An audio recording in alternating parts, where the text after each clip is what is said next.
Good day, brothers and sisters. It's Sunday once again, and I pray that you are ready to receive God's Word as well as to worship God Himself. Oftentimes, we probably come across a lot of questions that come into our minds, and one question possibly is, why do we have to worship Jesus? Or what in Jesus should we be worshiping?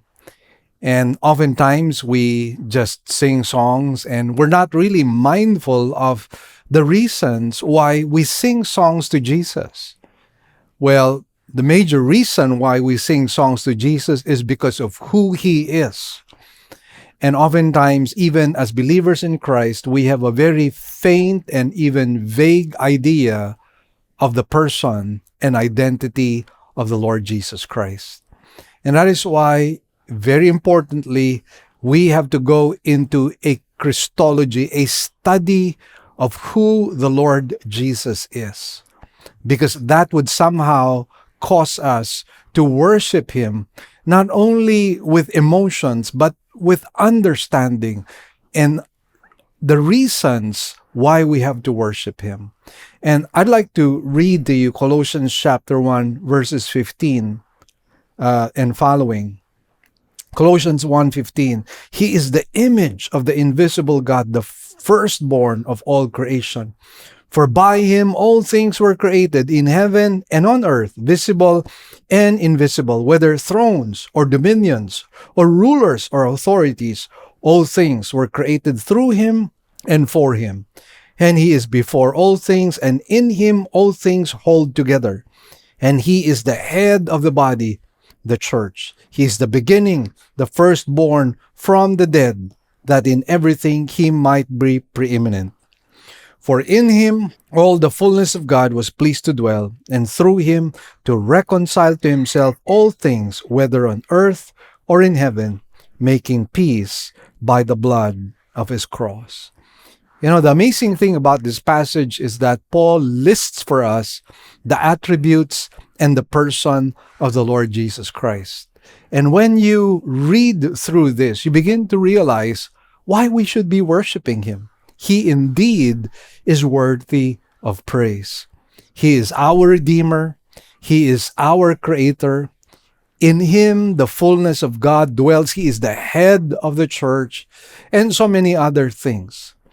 And because of these reasons, our mind is equipped. Our emotions, therefore, will follow after that equipping, mental equipping, to be able to worship God as we should. Indeed, as Colossians tells us, He is worthy of praise. Let's worship the Lord.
All creation sings, every nature shouts of your wondrous works, O Lord. Oh, glory to our King. Oh, glory to our King.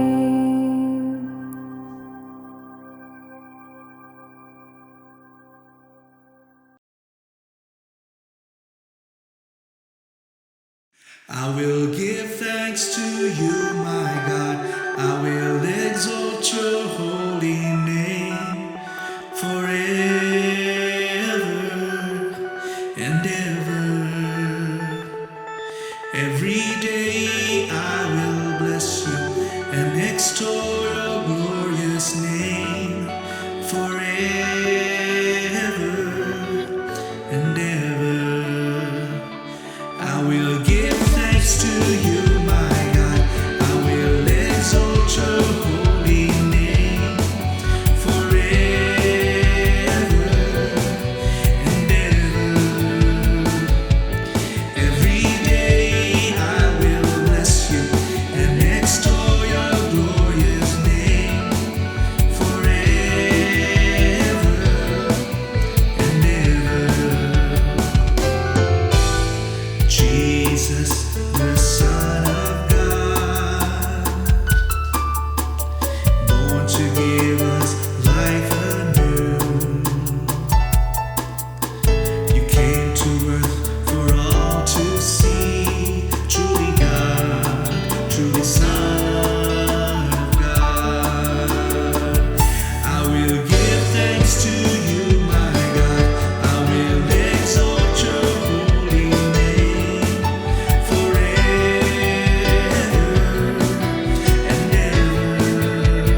riches to provide. The Lord is faithful, faithful to the end. Blessed be the Lord, Almighty God.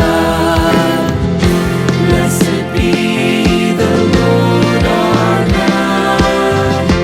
Holy, holy is He, sovereign Lord and Creator.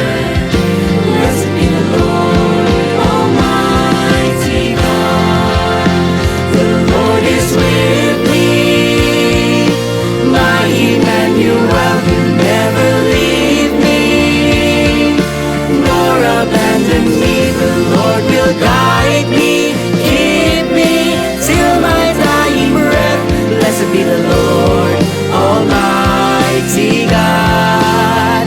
The Lord is with me, my Emmanuel. You never leave me, nor abandon me. The Lord will guide me, keep me till my dying breath. Blessed be the Lord, Almighty God. Blessed be the Lord, Almighty God. Blessed be the Lord, Almighty God.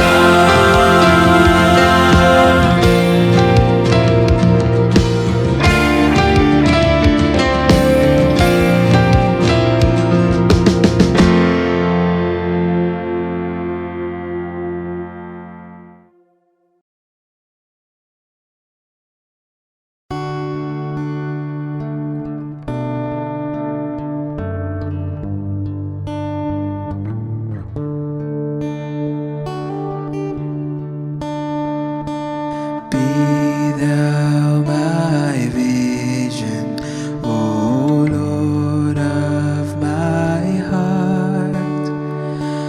Not be all else to me, save that thou art.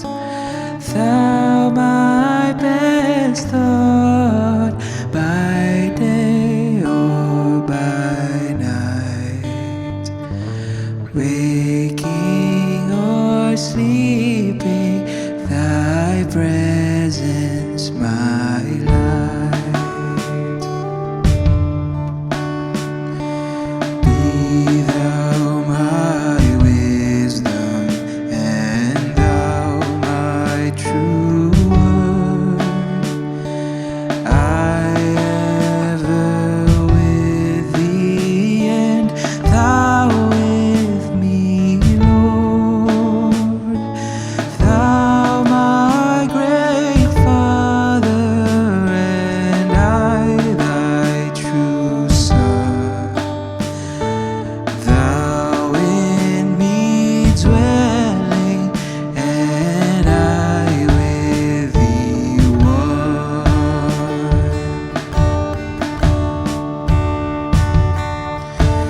Riches I eat not, nor man's empty praise. Thou mine inheritance, now and always. Thou and thou only, first in my heart.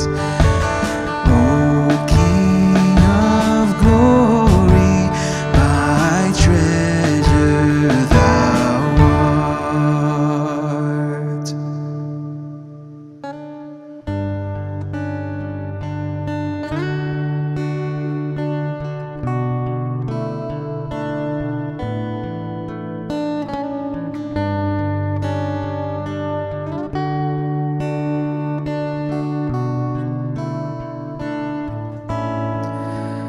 All praise be to thee, source of mercy and grace. All praise be to thee, wisdom, power, and thanks. All praise be to thee, for your love never fails.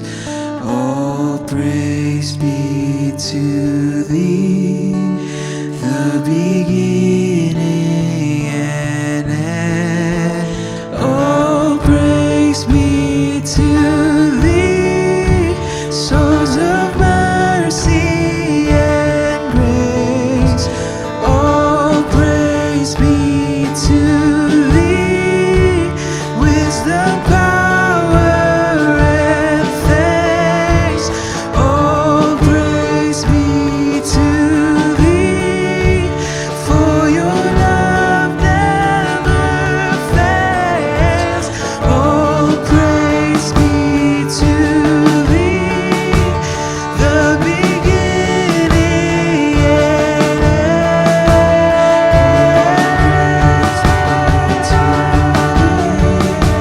Sons of mercy, praise be to thee, wisdom, power, and thanks.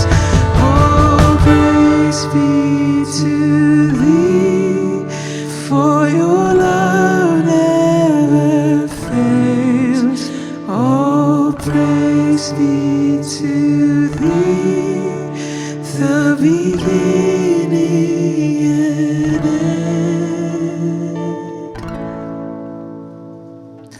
O King of glory, my victory won. Rule and reign in me till thy will be done. Heart of my own heart, whatever before,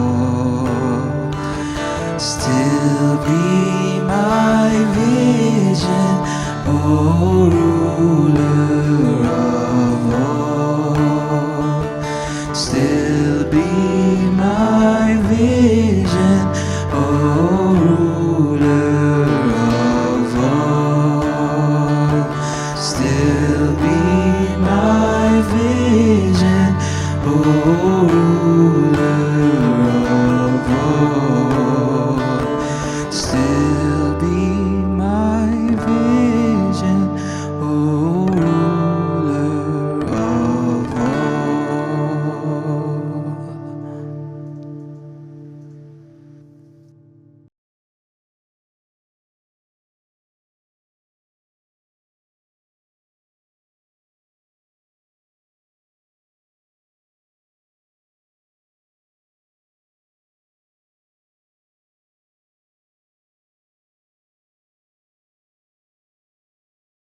Good day, this is Pastor Mel Caparros of Living Word Christian Churches of Cebu International Incorporated.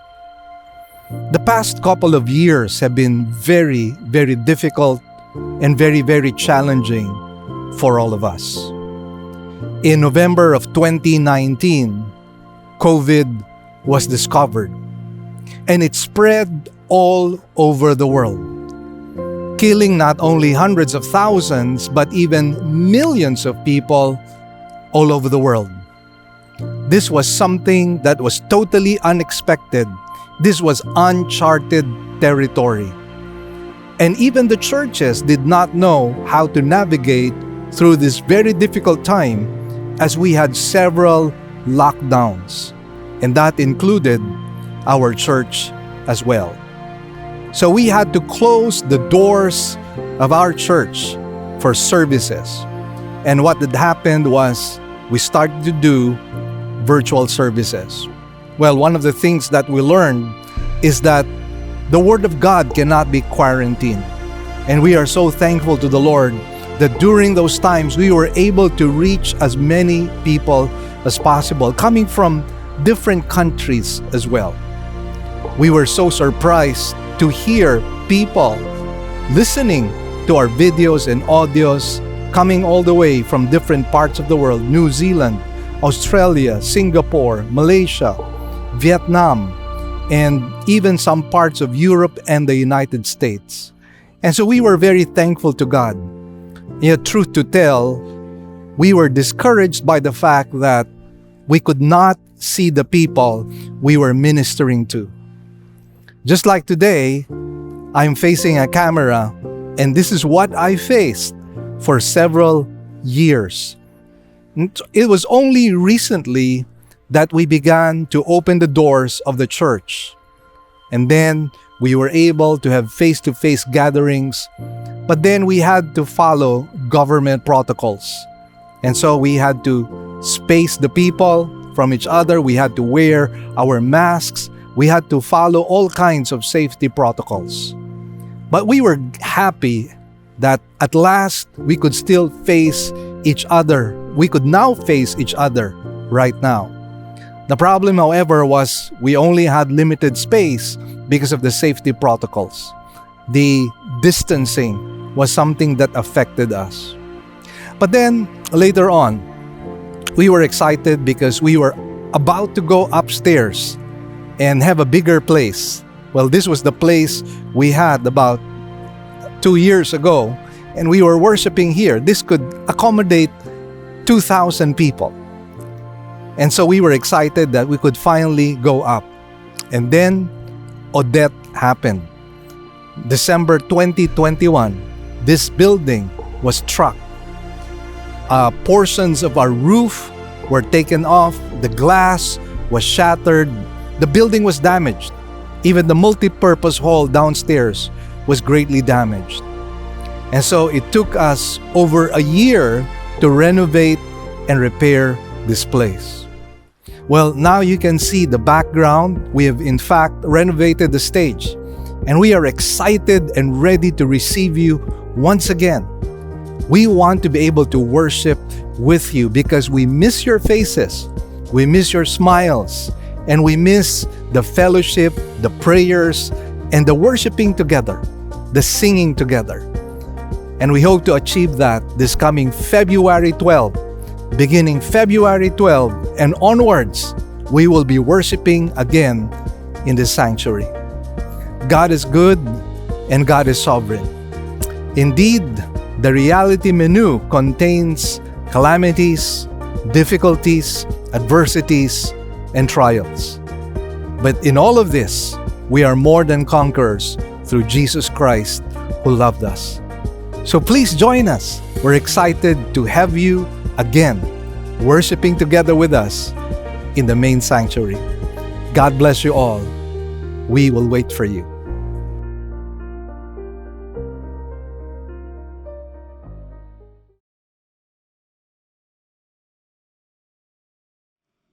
Here are our announcements. We now have two kinds of services.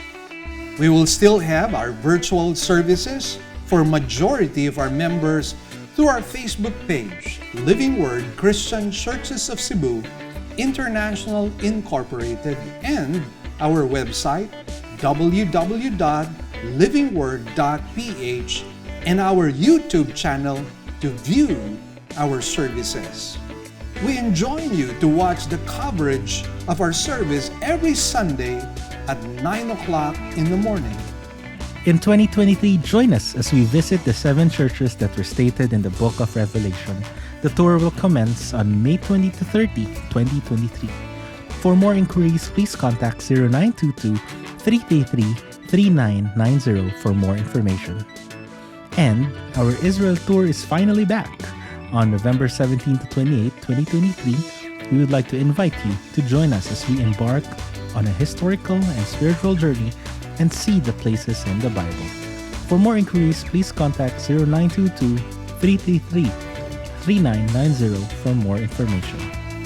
Great news, everyone. We already have 3 weekend services. Every Saturday at 9 a.m. for the Cebuano service, and 2 services on Sundays at 9 a.m. and 4 p.m. for the English services.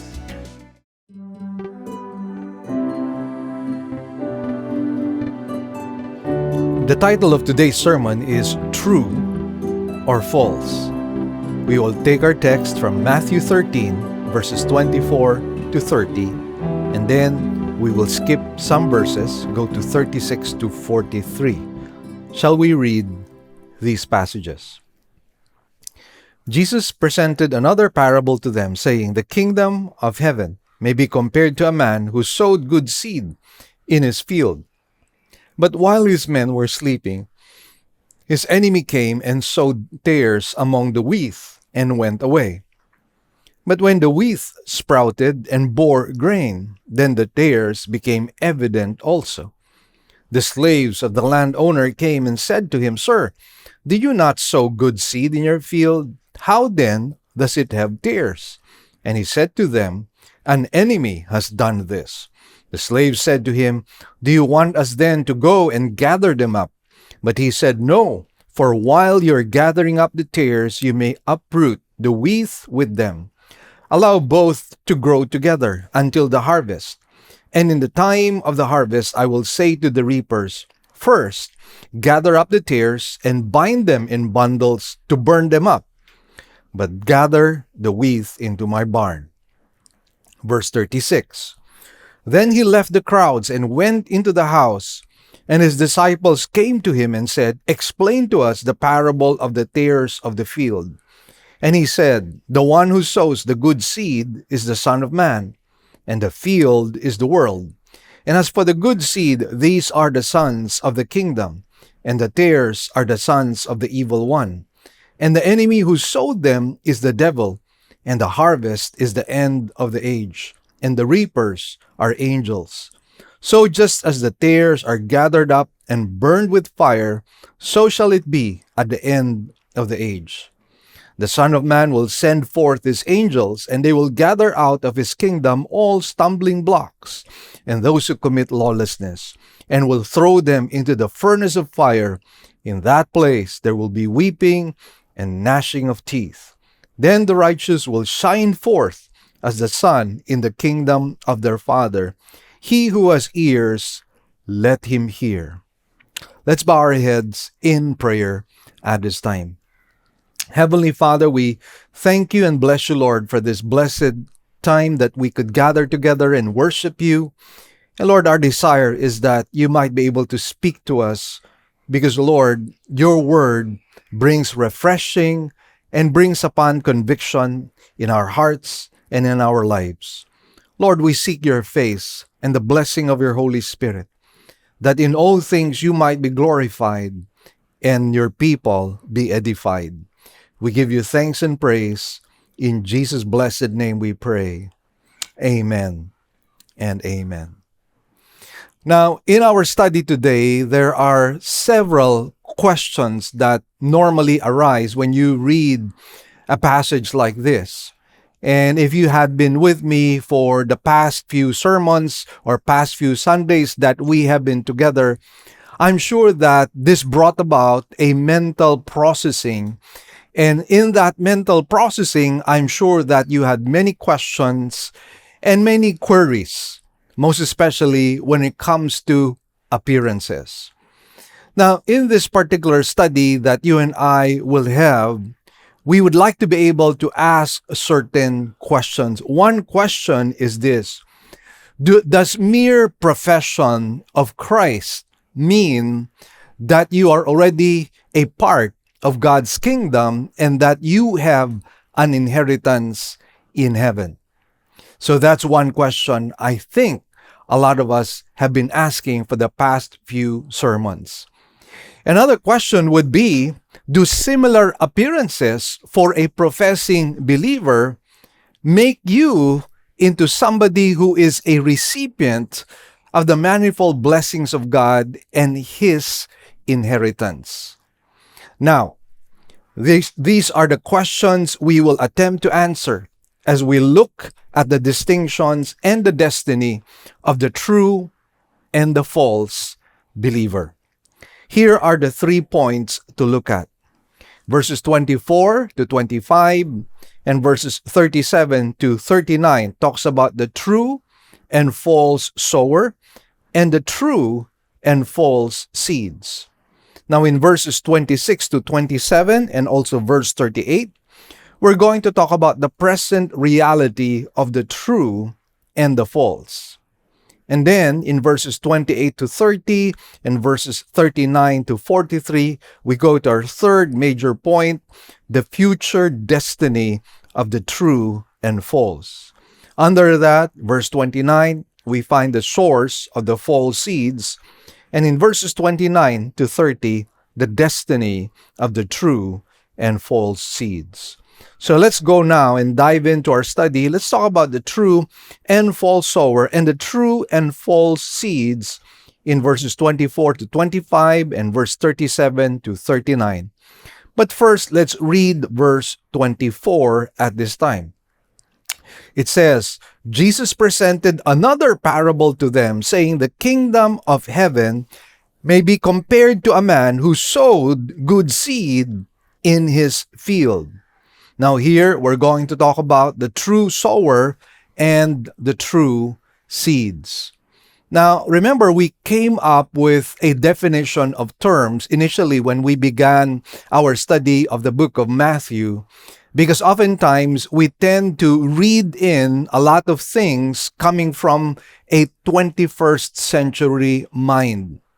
And that's why when we talk about, for example, the kingdom of heaven and the kingdom of God, some people think that that refers to the church or that refers to God's spiritual kingdom per se. Now, of course, there is definitely something that belongs to the spiritual world when we talk about the kingdom of heaven and the kingdom of God. But then, because of our concentration and because of our 21st century understanding, we fail to fully understand what the kingdom of heaven and the kingdom of God is all about. So allow me to just explain once again, because I actually explained this in the previous sermons, but I think we just have to do a little review every now and then so that we do not forget our understanding of the kingdom of heaven as well as the kingdom of God. So, the kingdom of heaven, as I mentioned to you previously, is the promised messianic kingdom prophesied by the Old Testament prophets, and the kingdom of heaven and the kingdom of God is seen to be one and the same. If you recall, I mentioned previously that when the Lord Jesus Christ and John the Baptist offered the kingdom of heaven, the kingdom of God, the people never asked, or the Jews never asked, what's the kingdom of heaven? Or what is the kingdom of God? And the reason why they never got to ask that question was because they knew what the kingdom of heaven and the kingdom of God was all about. In fact, that was a subject matter that was prophesied in the Old Testament. And so this was something that they were familiar with. Again, going back to the story of David, David was given a promise that his kingdom shall be established, and it shall be established forever. It shall be an everlasting kingdom. And that promise was given to the seed of David. And that is why the kingdom of heaven and the kingdom of God is otherwise known as the Davidic kingdom. And then the more theological term that some people use is the millennial kingdom. Now, this was the kingdom that Jesus and John the Baptist was offering. So once again, you just have to study the Old Testament to be able to fully understand what is being offered. And again, let us remind ourselves, the Bible and the narratives were written, first of all, to a primary audience. We happen to be the secondary audience. And so when we read the scriptures, we are to be mindful that there is a primary audience, and this was being addressed by the author. He was talking to this specific audience. And we have to remind ourselves, the specific audience in the Gospel of Matthew are the Jews. So having said that, when you understand that, then you know that the message is primarily to them, the Jews, and not to us. Having said that, you and I know that there is still an application that we can derive or glean from our studies. So continuing on, The kingdom of heaven is a visible and earthly kingdom, with the Messiah reigning on the throne of David over a reunited Israel and the Gentile nations in a world empire. What we are thinking of here is the Lord Jesus Christ will rule and reign not only in Israel, but in the entire globe. It will be a universal rule. All nations will bow down to the Lord Jesus Christ and submit to Him as the King of Kings and Lord of Lords. And of course, a lot of times when you try and explain that or share that with people, some people are sometimes wide-eyed and don't understand what is really being spoken. But then again, it is because of ignorance of the Old Testament scriptures.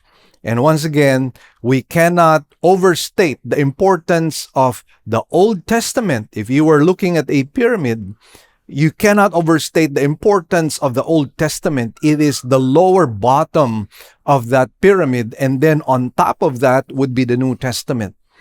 So a lot of what is in the New Testament is not understandable without the Old Testament. So do not discard the Old Testament, read it, study it, learn from it. And then the New Testament will be more understandable and comprehensive to you. Now, continuing on, in other words, what we are talking about here is an earthly kingdom, and this physical manifestation of this kingdom had to be postponed. Why? Because of the rejection of the Jews.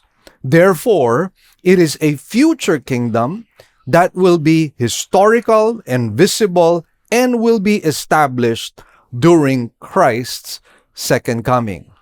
So the only reason why Jesus is not ruling the whole world at this time was because of the rejection of His own people, the Jews. We have to understand that God had plans for Israel to be the head of the nations and not the tail. Unfortunately, because of the rejection of Christ, that plan had to be postponed, not canceled, but postponed. And that is why today we are in what is called as the dispensation of the church.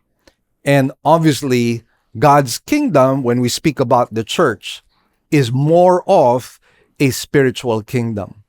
Having said that, we, however, will still be part of that visible earthly kingdom at the coming of the Lord Jesus Christ.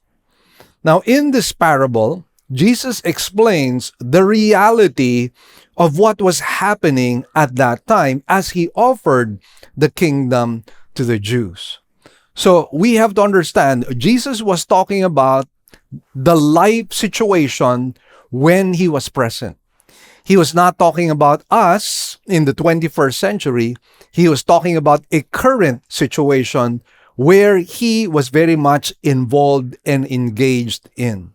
So again, very important that we be mindful of that. Now, Jesus reveals later who the sower is when He was alone with His disciples. And let's have a look at Matthew 13, 36 to 37 at this time. It goes, "Then He left the crowds and went into the house, and His disciples came to Him and said, 'Explain to us the parable of the tares of the field.' And He said, 'The one who sows the good seed is the Son of Man.'"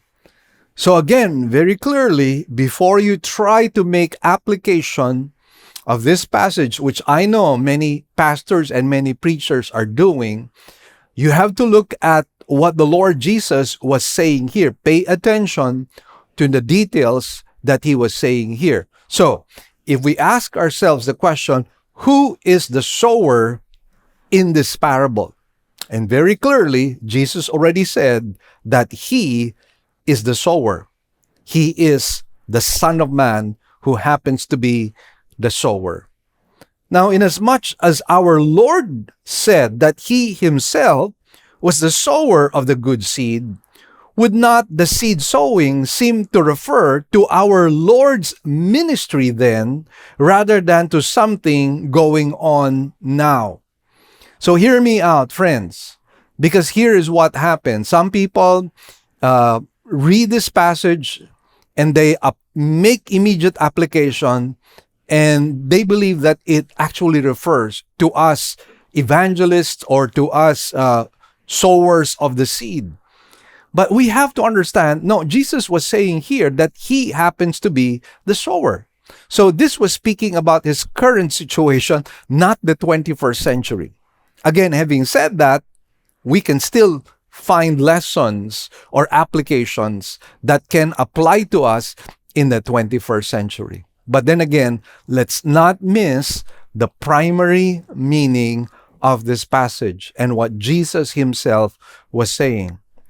Now, also, since our Lord, as the sower, takes the messianic title Son of Man, it is indicative of Israel and not the church. So, very important, again, who is the primary audience? Not the church, not us, but the primary audience of Jesus at that time, of whom he was speaking of, happened to be the people of Israel, the Jews themselves.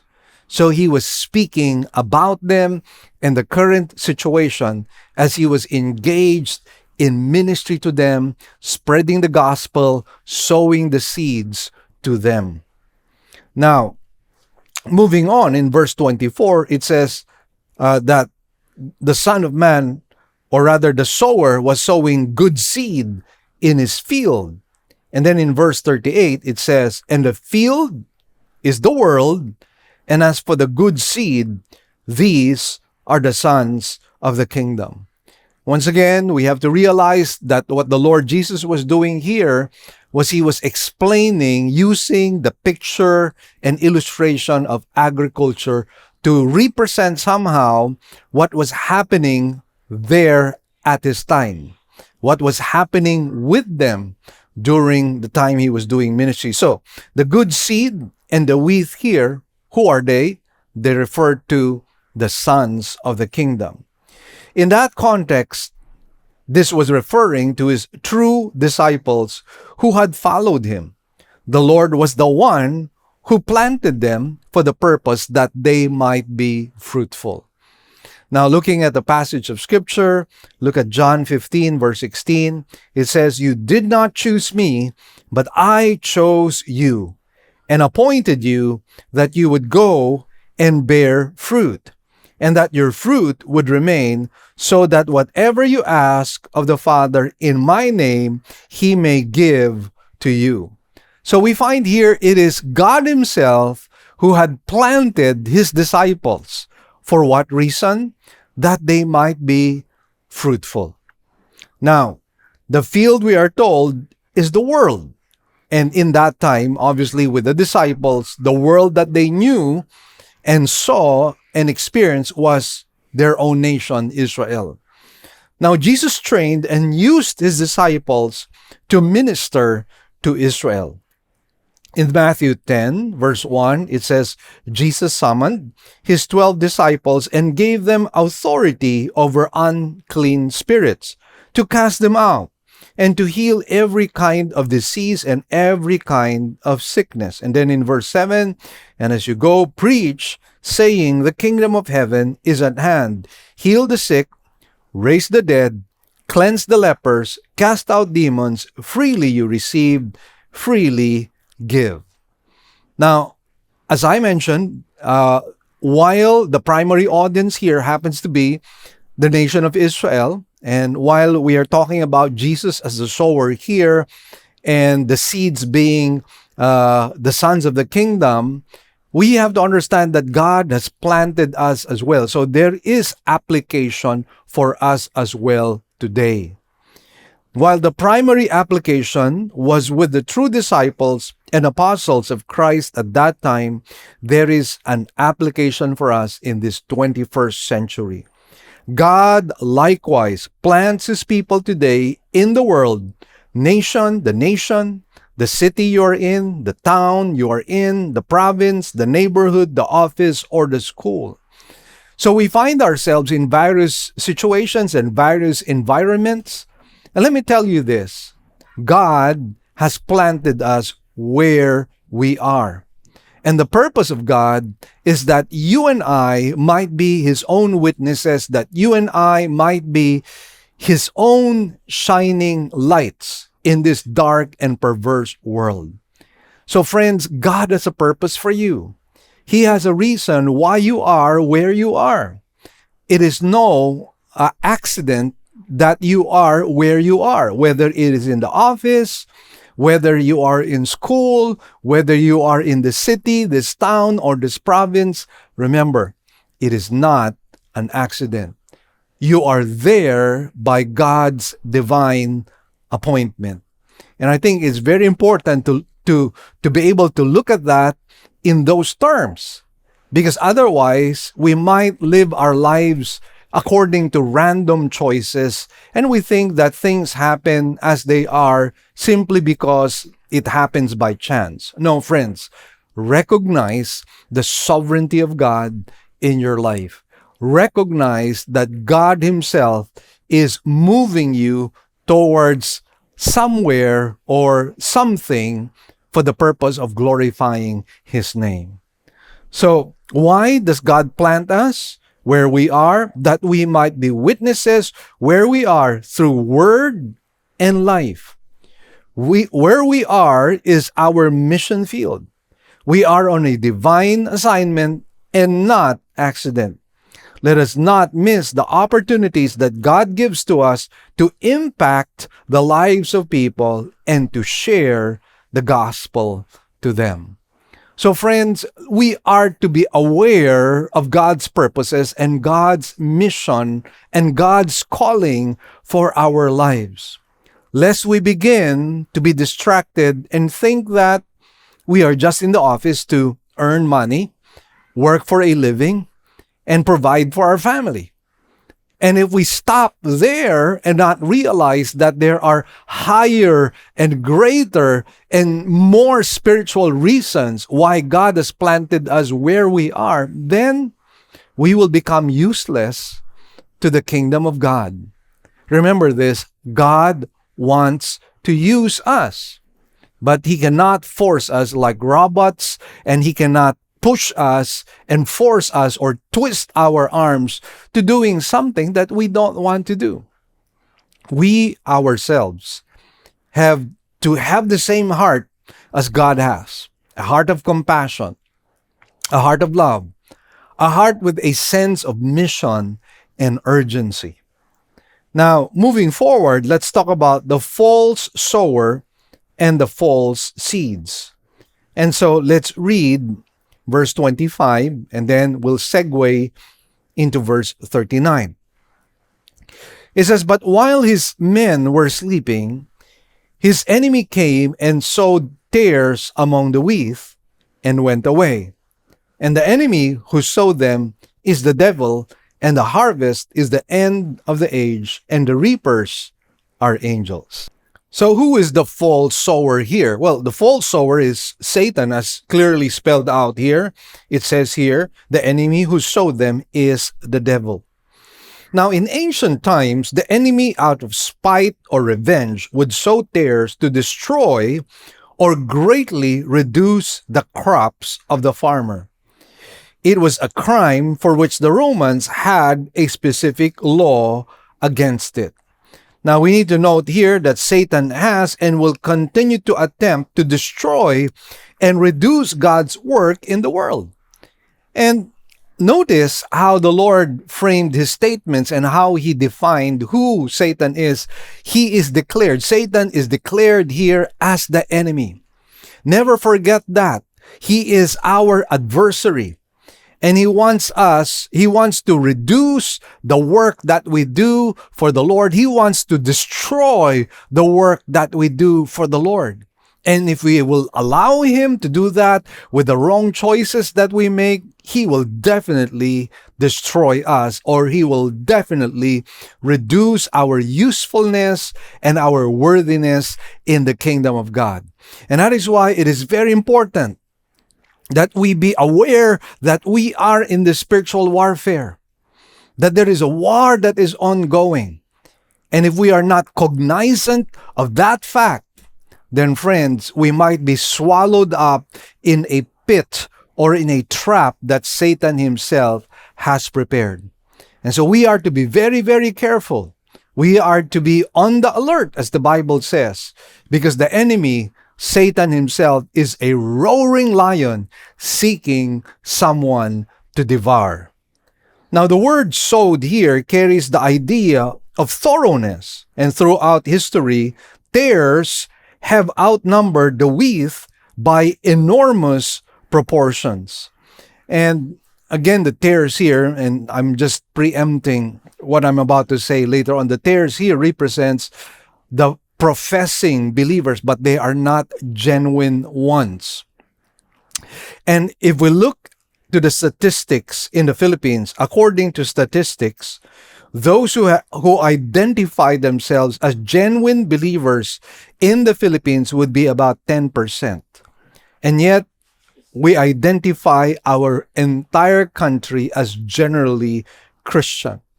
Honestly, I doubt even 10% would actually be representative of genuine Christianity. Now, the tares here comes from the Greek word zizanion. Now, this was a variety of darnel weed that closely resembles wheat and almost impossible to distinguish from it until the wheat ripens and bears grain. And by the way, this weed was also poisonous. Now, who are the tares here? Well, we don't have to guess. Verse 38. It says, and the tares are the sons of the evil one.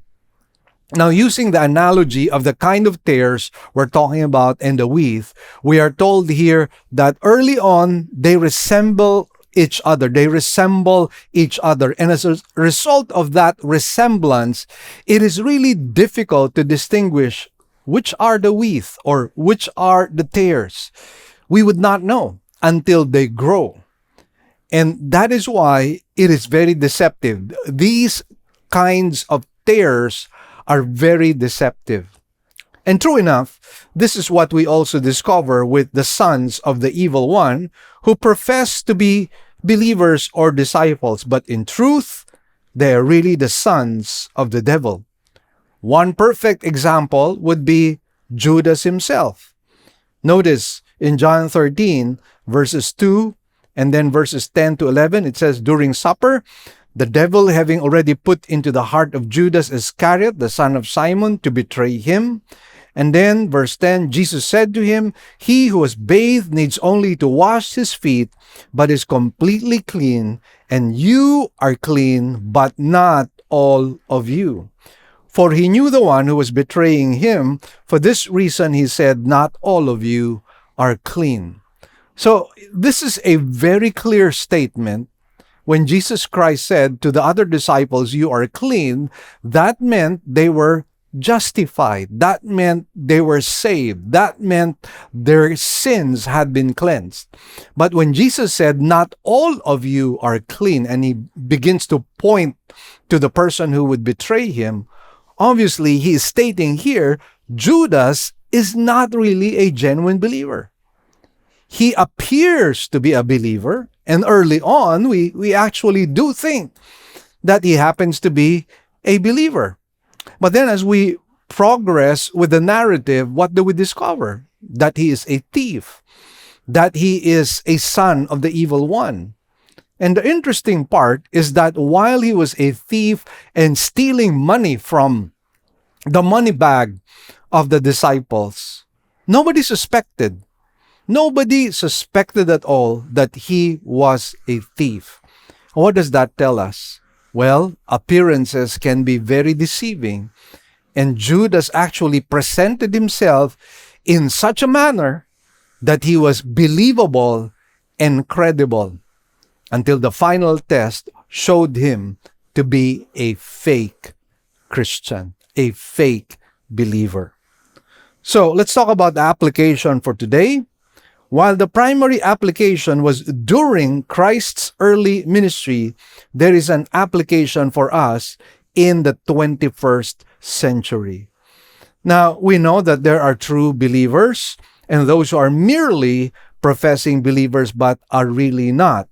Such is what we find today, unconverted, Christ-labeled people. And we find these people even in our own churches. They bring their Bibles, they sing our songs, they sit in our sermons, they might even be serving in some kind of capacity. But then again, that is not necessarily evidence that they are true believers in Christ. Now, as an illustration, we know that such people are poisonous in that they destroy the Christian witness. They claim to be Christian but are unchristian in their ways. And this is the reason why some people stumble over some so-called Christians or believers. I recall what Mahatma Gandhi said, "I like your Christ, but I do not like your Christians." And during the Crusades of the Middle Ages, unbelievable brutality was committed by so-called Christians against the Muslims and against the Jews. And there was so much violence, oppression, and bloodshed, and it was done in the name of the Lord. Don't you think that these people would have stumbled at those who claimed to be Christians? Unfortunately, those who were supposedly representing Christianity at that time were not genuine believers. And how did they try to convert people? They tried to convert people through the sword. We are never to do that. But unfortunately, that was what happened in the Middle Ages. And even in our own country, we have the example, for example, in Zamboanga, or at least in Zamboanga a few decades before, wherein they lived by the rule of the gun. And yet they claimed to be Christian. They were people who were vengeful and full of hatred. An eye for an eye, a tooth for a tooth is their philosophy. And so they lived with the rule of the gun. And that is why Muslims at that time found it hard to believe in Christianity. So yes, friends, we have got to be very careful. The wheat and the tares, they look alike, but in the end, we discover that they are really poles apart. They are really different. Now let's talk about the present reality of the true and the false in verses 26 to 27. And then also in verse 38. In verse 26, it reads, "But when the wheat sprouted and bore grain, then the tares became evident also." So true believers, represented as wheat, can be identified by their spiritual and practical fruit. The wheat, we are told, sprouted and what? Bore grain. Unbelievers, however, represented as tares, can be identified by their lack of fruit.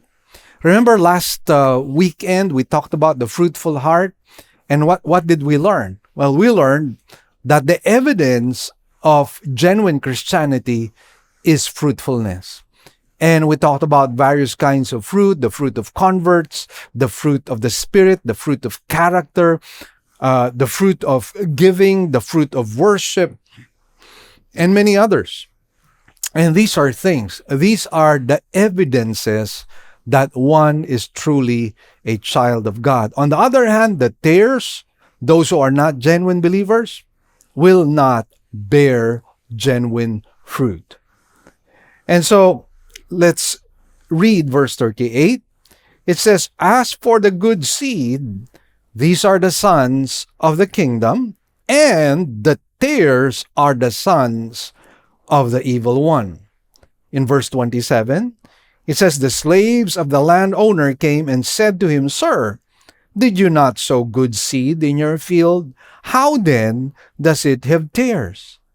Now, it was not uncommon to have a few tares in the field, but in this case, there seemed to be a great quantity of tares.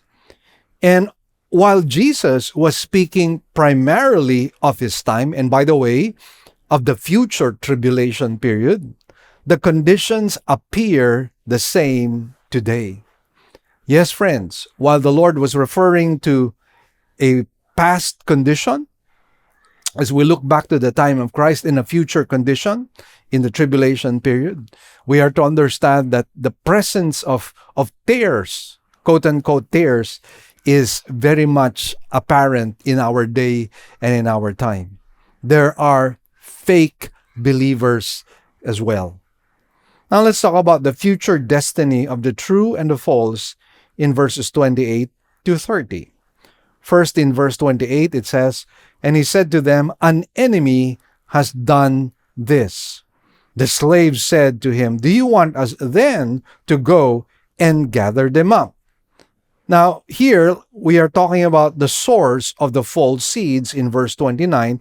The enemy here is none other than Satan himself, as found in verse 39. It says, and the enemy who sowed them is the devil. Now, the owner in this parable explains that they had been sabotaged. Now, what was the response of the slaves? The slaves responded and asked whether they should gather up the tares.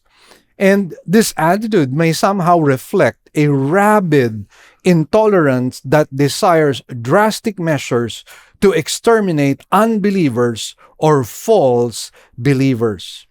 This is similar to James and John's attitude towards the Samaritans. Let us read Luke 9:51 to 56. When the days were approaching for his ascension, he was determined to go to Jerusalem. And he sent messengers on ahead of him, and they went and entered the village of the Samaritans to make arrangements for him. But they did not receive him because he was traveling toward Jerusalem. And when his disciples James and John saw this, they said, Lord, do you want us to command fire to come down from heaven and consume them? Then he turned and rebuked them and said, you do not know what kind of spirit you are of. For the Son of Man did not come to destroy men's lives, but to save them. And they went on to another village. So what do we discover here? Well, James and John, by the way, they were called sons of thunder. And here we find that because of the rejection of the Lord Jesus Christ, they wanted to somehow call fire from heaven to destroy the Samaritans. And oftentimes that is how we view things or even think about certain things. If there are some people who reject the truth, well, we want them to be exterminated, to be terminated. Well, friends, that was not the kind of heart Jesus had. Jesus had a great heart of compassion. And we have to understand as well, some people who might be hardened in their hearts right now may eventually change in the future. So, being vengeful and having this hatred or wanting to vindicate the name of the Lord through our own fists or through our own hands, it is a terrible thing to do. It is not right. And we notice here the reaction of the owner. It says in verse 29, but he said, no, for while you are gathering up the tares, you may uproot the wheat with them.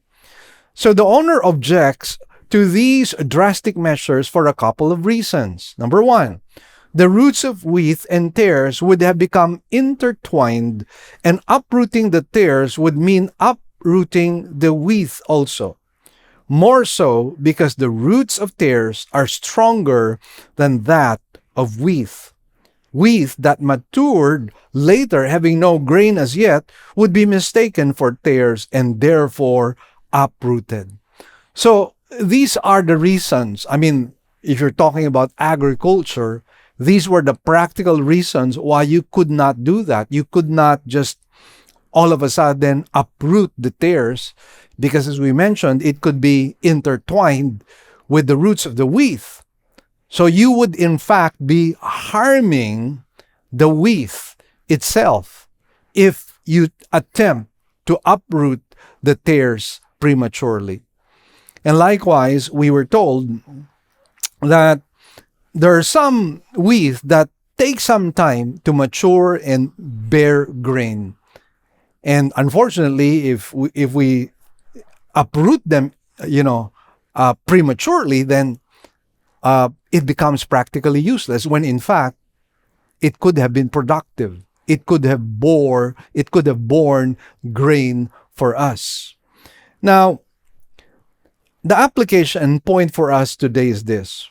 While the primary application was during Christ's early earthly ministry, there is again an application for us in the 21st century.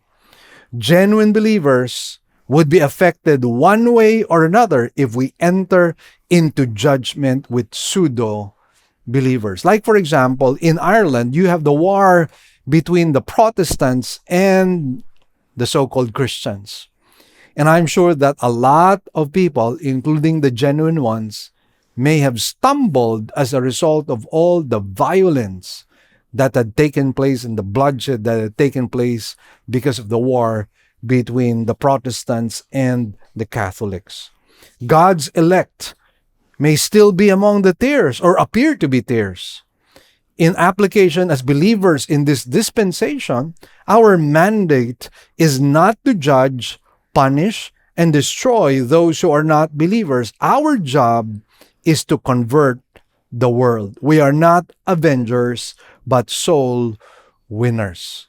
So let's understand, what is our mission? We are not the judge. Remember, it is God who happens to be the judge. But some of us would like to act as a judge. And again, we are reminded here that is not our job. Our job is to bring lost souls into God's kingdom. Our job is to preach the gospel to the lost, not to hang people, not to chop their heads, not to throw them out. We are to continually reach out to others. Now let's talk about the destiny of the true and the false seeds in verse 30. It goes, "Allow both to grow together until the harvest, and in the time of the harvest I will say to the reapers, first, gather up the tares and bind them in bundles to burn them up, but gather the wheat into my barn. Only at the harvest could the good and the bad plants be ascertained with clarity." The harvest here would be the end of the age. So, again, we have to be very, very careful, because appearances can be deceiving. There might be wheat like tares, and there might be tear-looking things or tear-looking seeds, but in fact, they might be wheat. And it might take some time later on before the fruit comes out. And so, friends, we are to be very, very careful. Now, in verse 39 and 40, it says, "And the enemy who sowed them is the devil, and the harvest is the end of the age, and the reapers are angels. So just as the tares are gathered up and burned with fire, so shall it be at the end of the age." Now, I'd like to point out something very important when it comes to this passage. We are dealing here with certain prophetic statements. And when we talk about prophecy, there is always the immediate fulfillment and then the distant or future fulfillment. And so what we have here is what is called as double fulfillment. And let me just show to you what the fulfillment is. First, the end of the age has a past and a future fulfillment, as is common in biblical prophecy. The past fulfillment was the destruction of Jerusalem in 70 AD. In Matthew 24:34, remember, the Lord said, this generation, referring to the generation of Israelites at that time, shall not pass till all these things be fulfilled. We know that all the predicted happenings happened to the generation of Jews except the Lord's visible return with the harvesting angels to set up his kingdom. This is how we know that there was a past fulfillment, and likewise, this is how we know that there will be a future fulfillment. And when will that happen? In the tribulation period. God, by that time, will have exhausted every opportunity for repentance, and men will finally, irrevocably decide whether they are wheat or tares. And it is in the tribulation period wherein the events mentioned in verses 41 to 43 will take place. And it reads, the Son of Man will send forth his angels, and they will gather out of his kingdom all stumbling blocks and those who commit lawlessness, and will throw them into the furnace of fire. In that place there will be weeping and gnashing of teeth. So there is where we discover that there is a future fulfillment, because some of the things that are written here had not yet happened. Definitely not, it did not happen in 70 AD. Now let's talk about the application and point for us today. The age of ultimate judgment did not take place in 70 AD. There was a partial judgment, nor has it happened in our dispensation, because judgment at that time would have been evidenced by the presence of angels as reapers, as stated in verse 39. So we're talking about the ultimate judgment that takes place prior to the second coming. Now, the stumbling blocks here are the unbelievers who seek to destroy the Christian witness. And so we are told here that God will gather all these stumbling blocks and bring them into judgment. Ultimate judgment in hell would be characterized by weeping, which speaks of grief and inner pain, and gnashing, which speaks of physical torture and pain. And then, in verse 43, it says, then the righteous will shine forth as the sun in the kingdom of their Father. He who has ears, let him hear. Now, the parable ends with the word then, and it actually refers to the end of the age. It says, then shall the righteous shine forth as the sun in the kingdom of their Father. The kingdom comes then and not before. This is the visible, earthly, millennial kingdom which will take place at Christ's second coming. So, mark out what happens at that time. So, before you had the presentation and offer of Jesus Christ of the kingdom of heaven and the kingdom of God, it was rejected, and that brought forth the existence of the church. And so we are right now in the dispensation of the church, but that dispensation will end as well. God will take us up in the rapture, and after that would be the tribulation period. And in tribulation period, God would deal once again with the Jews, and many of them will come to repentance, and then the second coming takes place, and then he sets up his visible earthly kingdom. Now, and so this is the visible earthly millennial kingdom which will take place at Christ's second coming.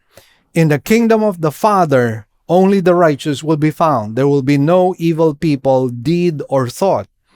The righteous will shine forth their perfections in mind, body, and spirit like the sun. So we belong to that part of history which will take place in the future. Now, obviously, while righteousness will reign all throughout the earth at that time, the children of the tribulation saints, many of them will not be true believers. However, they will still feign obedience and righteousness Because at that time, Jesus will rule with a rod of iron. But I'm getting ahead of myself, I know, and we're talking about eschatological or future things. But this tells us how we need to challenge ourselves and learn more from the scriptures. And I know that today we had some heavy stuff that we talked about. But again, let me challenge you. Study the scriptures. And as you study, open your heart to the Lord. God will reveal these truths to you. And then you will rejoice in all of God's goodness and the inheritance that He has laid aside for you. Now, while Jesus was speaking primarily of conditions during His time and in the future tribulation period, they are similar to our situation as well. In the world, what do we have? We have the presence of false and true believers. In the end, judgment will take place. The true ones will have eternal bliss, and the fake ones will have eternal torment. And so, friends, that is what will take place. And so today we will be celebrating the Lord's Supper. And allow me to explain once again that the Lord's Supper is only for true and genuine believers. If after hearing this message, you would like to be part of God's spiritual kingdom and in the future kingdom that He will establish, understand that salvation is not a matter of good works. Salvation is completely, totally, absolutely the work of God. It was Jesus who died on the cross and paid for our sins. We have to remind ourselves we are all debtors. We owe God a debt we cannot pay. Because, as the Bible says, the wages of sin is death. And guess who paid those wages? The Lord Jesus Christ. For what reason? That our sins might be washed away. And only those who understand the gospel message, those who understand what salvation is all about, that it is completely the work of God, and only those who have received it, welcomed it, and surrendered their lives to Jesus, only those who have repented can partake of the Lord's Supper. And the bread symbolizes the body of Christ, which hanged on the cross. The cup of wine represents the blood of Jesus that cleanses and washes us from all our sins. And friends, if you would like to celebrate with us, well then, you have to accept Christ in your life, surrender your life to Him, repent of your sins, believe that He is your one and only Savior, and that only He provides the way of salvation. If you wholeheartedly do that, then you can participate in the Lord's Supper. But for now, friends, until you come to that point, I can only preach to you what the communion means, and hopefully this proclamation will likewise be an invitation for you to come to Christ.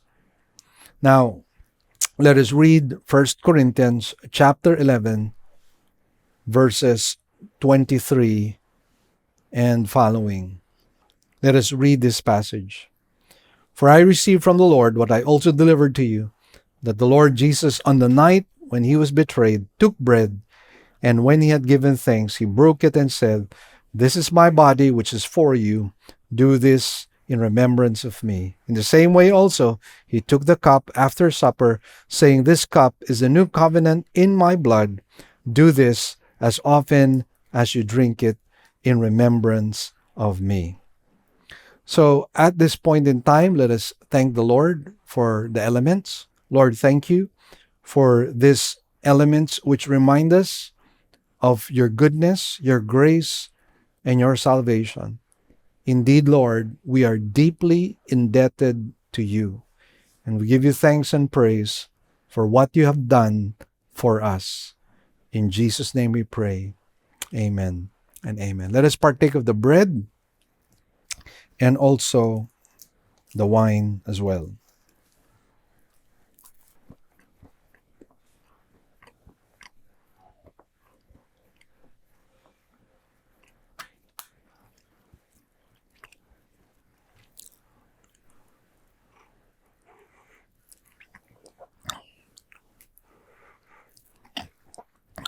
Thank you, Jesus. Thank you, Lord.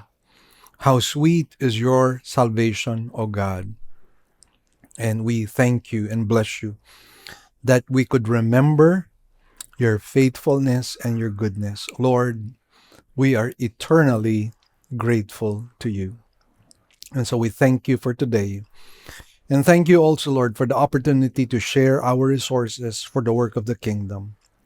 And whatever has been achieved today, we give you back the glory, the praises, and thanks. In Jesus' name, amen. Praise the Lord. It's been a wonderful Sunday. And let me invite you to like and subscribe to our YouTube channel and our Facebook page. And as you subscribe to the YouTube channel and the Facebook page, please hit the notification bell. We'd like to update you with our videos. God bless you all. We'll see you again. Good day, this is Pastor Mel Caparros of Living Word Christian Churches of Cebu International Incorporated. The past couple of years have been very, very difficult and very, very challenging for all of us. In November of 2019, COVID was discovered and it spread all over the world, killing not only hundreds of thousands, but even millions of people all over the world. This was something that was totally unexpected. This was uncharted territory. And even the churches did not know how to navigate through this very difficult time, as we had several lockdowns. And that included our church as well. So we had to close the doors of our church for services. And what had happened was we started to do virtual services. Well, one of the things that we learned is that the Word of God cannot be quarantined. And we are so thankful to the Lord that during those times we were able to reach as many people as possible, coming from different countries as well. We were so surprised to hear people listening to our videos and audios coming all the way from different parts of the world: New Zealand, Australia, Singapore, Malaysia, Vietnam, and even some parts of Europe and the United States. And so we were very thankful to God. Yet, truth to tell, we were discouraged by the fact that we could not see the people we were ministering to. Just like today, I'm facing a camera, and this is what I faced for several years. It was only recently that we began to open the doors of the church. And then we were able to have face-to-face gatherings, but then we had to follow government protocols. And so we had to space the people from each other. We had to wear our masks. We had to follow all kinds of safety protocols.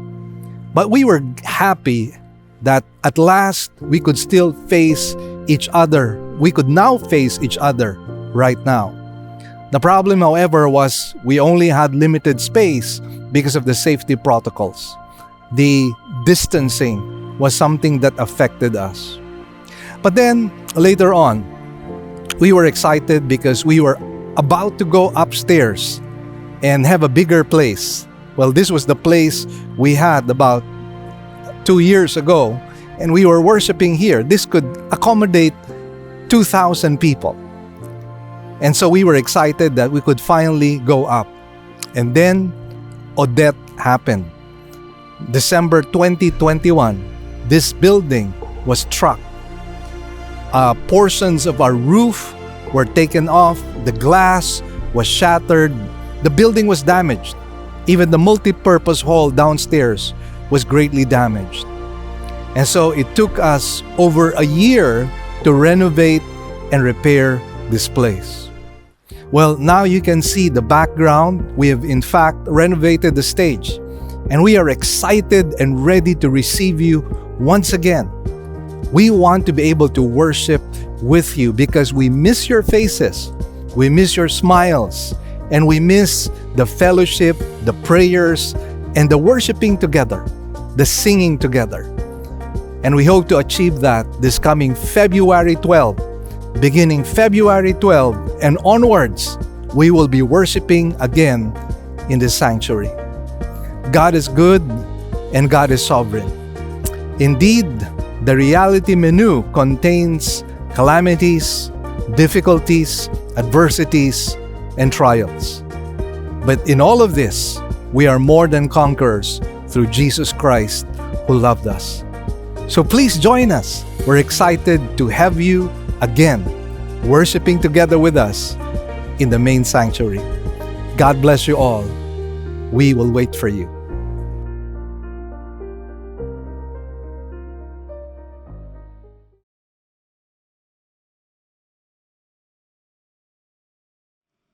Here are our announcements. We now have two kinds of services. We will still have our virtual services for majority of our members through our Facebook page, Living Word Christian Churches of Cebu, International Incorporated, and our website, www.livingword.ph, and our YouTube channel to view our services. We enjoin you to watch the coverage of our service every Sunday at 9 o'clock in the morning.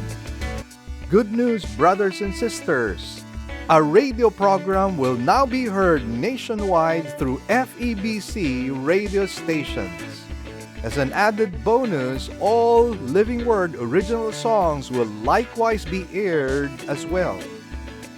So, if you would like to listen to our radio program, we're coming out in the following stations: 702 DZAS AM, broadcasting from Pasig every Sunday, 11 a.m. to 11:30 in the morning.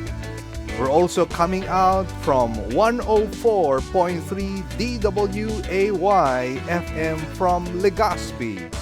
This is also every Sunday from 10 to 10:30 in the morning. And for those of you in Tacloban, we're coming out from 97.5 DYFE FM every Monday from 11:30 in the morning to 12 p.m. For those of you in Zamboanga, we are coming out from our station in 1116 DXAS AM every Sunday from 11:30 to 12 p.m. Also, for those of you in Davao, we're coming out from 1197 DXFE AM every Sunday from 2 o'clock in the afternoon to 2:30 p.m. For those of you in Coronadal, we're also coming out from station 1062 DXKI AM every Saturday from 8 to 8:30 p.m. And for those of you in Cagayan de Oro, we're coming out from 103.3 DXJL FM every Sunday from 8 to 8:30 p.m. And for those of you from Metro Cebu, we're coming out from 98.7 DYFR FM every Saturday and Sunday from 8 to 9 p.m. Please tell your friends about this and tune in to our radio program. Let us pray that God might use this radio program to become a blessing to as many people as possible. God bless you all. Great news, everyone. We already have 3 weekend services. Every Saturday at 9 a.m.